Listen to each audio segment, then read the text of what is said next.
As I was saying in the first part of this presentation, this addressing of Real Talk to believers blessing Jesus all across the world, I want to drive the point that we as Black people need to know who we are.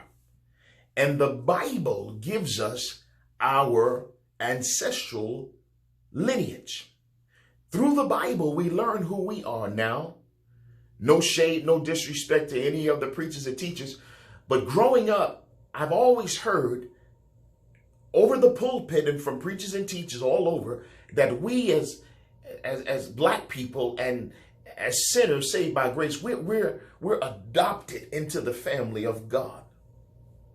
But that's not so, because we are the people of God. It's an oxymoron. We are his people. We are the sheep of his pasture. The problem is that as sheep, we have gone astray. As the people of the Most High Yah, we have disobeyed and have gone the wrong way. We've gone away from what he called us to be. We got to get back to reality. We got to get back to what we were designed to do. Now we hear, just do it. Just do you, do me. I'm going to do me, you do you. It's my thing. I do what I want to do. But the problem is, the Bible says this, that we were designed by God for his good pleasure. Now, what are we going to do with this? Remember, I'm speaking to you from the mantle of the apostle. I'm not speaking to you from a business perspective, how to make money or how to invest money or how to come out of poverty or how to gain your freedom. I'm speaking to you from a perspective of understanding who you are, especially Black people in this hour. Why do I keep saying Black people? Now, to be correct, I'm talking about people of color, brown people.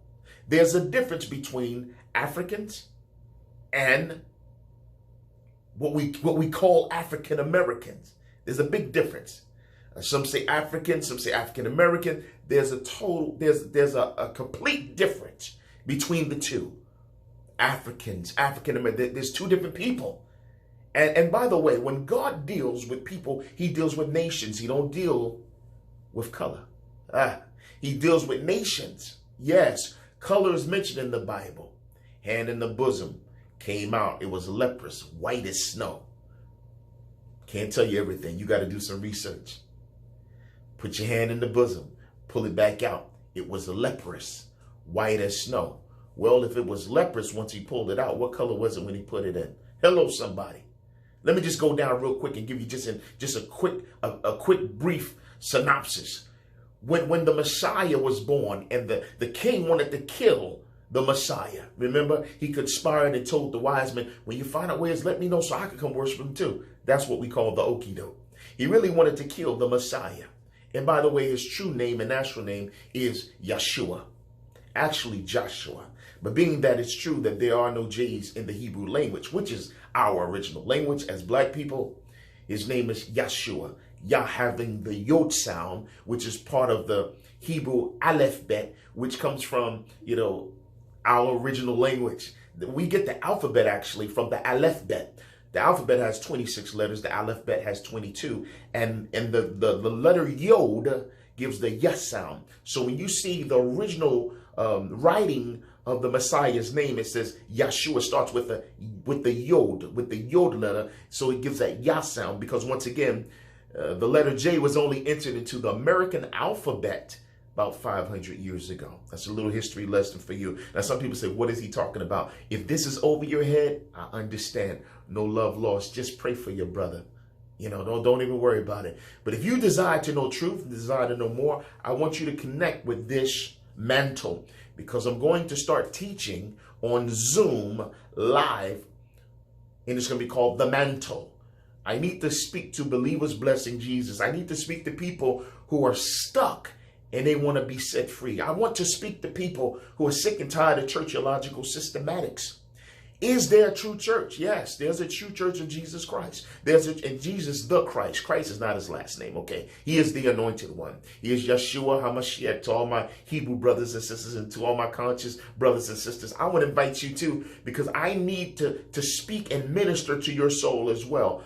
There's some things that we need to talk about. You see around the country, come on, you see it on YouTube, the brothers on the corner, and you don't see the sisters out there, but the brothers are out there and they're going hard in the word, and they're really dealing with a lot of biblical facts and historical facts about our people. The differentiation between African people and what we call black people here in America. We're really not African American, to tell you the truth. But you have to understand the teaching to understand that we are really Hebrew people. We are really the descendants of the true Israelites. We are the people of the Most High Yah. We are not anything else, anything less, but we are the best. When you understand who you are, you'll get a perspective of why you are where you are, myself included. Where are we? Yes, we're in America, but we are still in our land of captivity.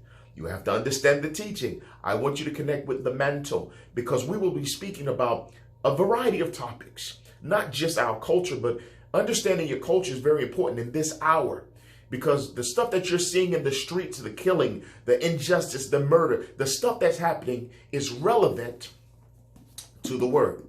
Very relevant to the word. It's nothing new under the sun. The Bible speaks of this.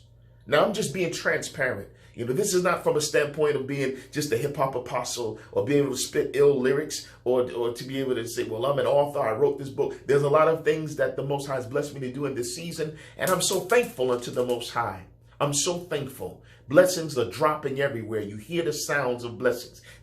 Every time you turn around, there's blessings dropping. It's like gems and rubies. Sometimes you can literally hear it. The reality of it all is this: everything is relevant to the Bible. Let me show you what I mean. And I know I'm moving around a little bit, but I just want to give you a synopsis and get out your way.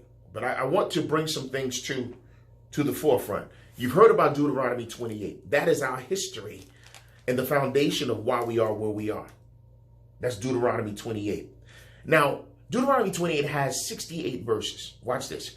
Verses 1 through 15 talks about all the blessings of the Most High.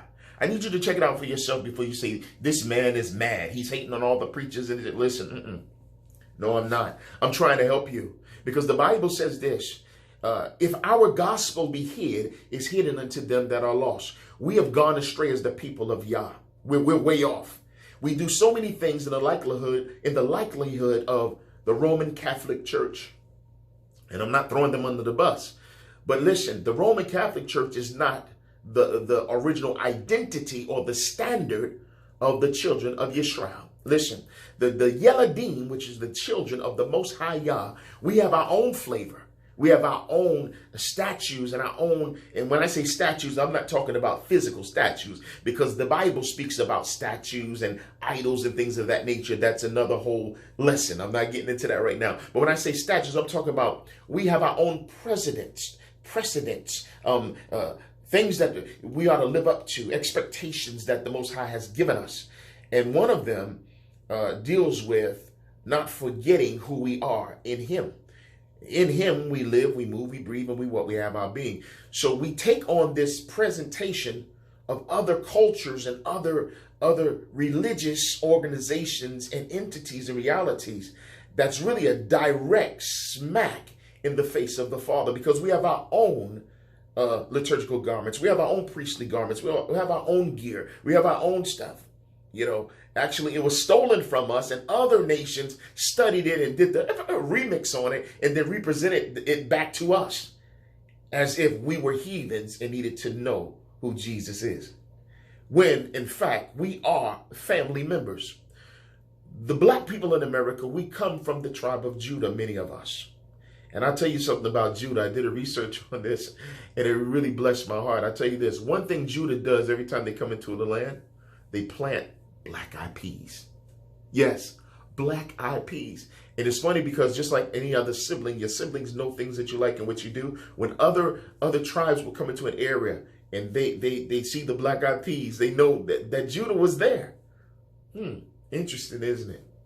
Once again, I'm just giving you a little information, just a little flavor that we're going to be coming with the Mantle from the new presentation of ministry on Zoom with the Apostle B.B.Jay. Listen,